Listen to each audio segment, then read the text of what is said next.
చాలా బాధాకరమైనటువంటి విషయం. చాలా అంటే నిజంగా ఒక గుండె నిబ్బరంతో పెడుతున్నటువంటి ఈ పత్రికా సమావేశం. ఎందుకనంటే తెలంగాణ రావడానికి ముందు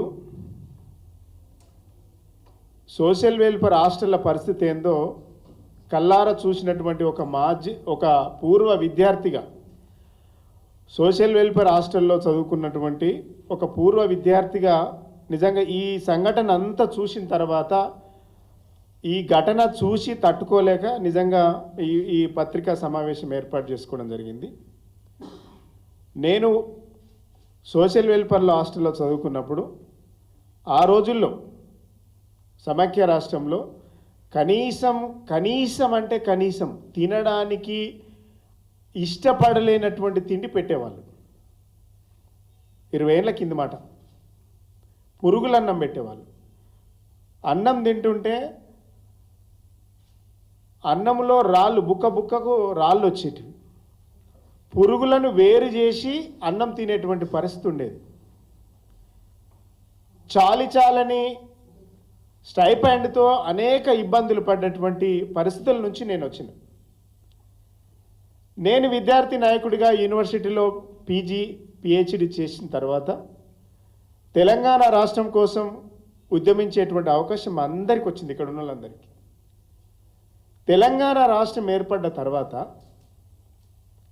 కేసీఆర్ గారికి మేమందరం, యూనివర్సిటీ నాయకులందరం, ఈరోజు ఈ రాష్ట్రంలో ఈ పార్టీలో ఉన్నటువంటి ముఖ్య నాయకులందరం అసెంబ్లీలో సమావేశాలు జరుగుతున్నటువంటి మొదటి సమావేశాల్లో కేసీఆర్ గారి దగ్గరికి వెళ్ళి, సార్ మేమందరం కూడా సోషల్ వెల్ఫేర్, బీసీ వెల్ఫేర్, రకరకాల వెల్ఫేర్ హాస్టల్ నుంచి వచ్చిన వాళ్ళం, వాళ్ళ స్థితిగతులు ఏందో తెలుసు మాకు.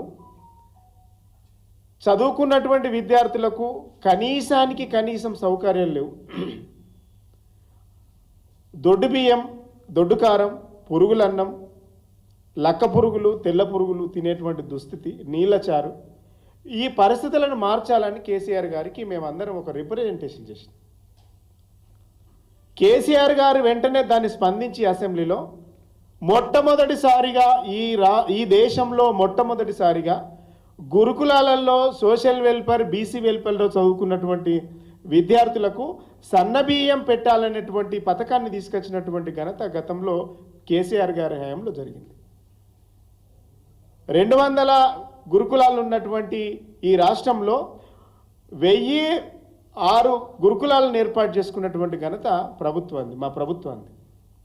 కానీ ఈ 10 నెలల్లో, 10 సంవత్సరాలలో గురుకులాల్లో చదువుకున్నటువంటి విద్యార్థులను కేసీఆర్ గారు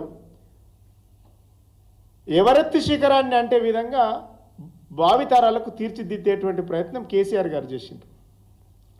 ఈ 10 నెలల్లో కాంగ్రెస్ హయాంలో విద్యార్థులను అధోపాతాళానికి తొక్కే ప్రయత్నం కాంగ్రెస్ ప్రభుత్వం చేస్తూ ఉన్నది. ఈ 10 నెలల్లో ఏం జరిగింది? అదే రాష్ట్రం, అదే అధికారులు, కేవలం జెండా మారింది, ముఖ్యమంత్రి మారిండు. ఇలా ఏం జరుగుతుంది? ఇప్పటి వరకు ఈ రాష్ట్రంలో ఇప్పుడే ఇందాక వనపర్తి జిల్లా మదనాపూర్ మండల కేంద్రంలో ఎస్సీ గురుకులాల్లో 7వ తరగతి చదువుతున్నటువంటి విద్యార్థి ప్రవీణ్ డార్మెంట్ రూమ్లోకి వెళ్ళి ఆత్మహత్య చేసుకున్నాడు. మొత్తం కలిసి ఈ రోజుకు, ఈ నిమిషానికి 49 మరణాలు ఈ రాష్ట్రంలో పిల్లలు చనిపోయినారు. ఆ పిల్లలు ఎవరు? మన బిడ్డలు, దళిత బిడ్డలు, గిరిజన బిడ్డలు, బీసీ బిడ్డలు, బడుగు బిడ్డలు, మైనార్టీ బిడ్డలు, మొత్తానికి ఈ తెలంగాణ బిడ్డలను. ఇంతమంది బిడ్డలు చచ్చిపోతే ఒక్క మంత్రి, ముఖ్యమంత్రి, ఒక సెక్రటరీ మాట్లాడకపోవడం, స్పందించకపోవడం చాలా బాధాకరం.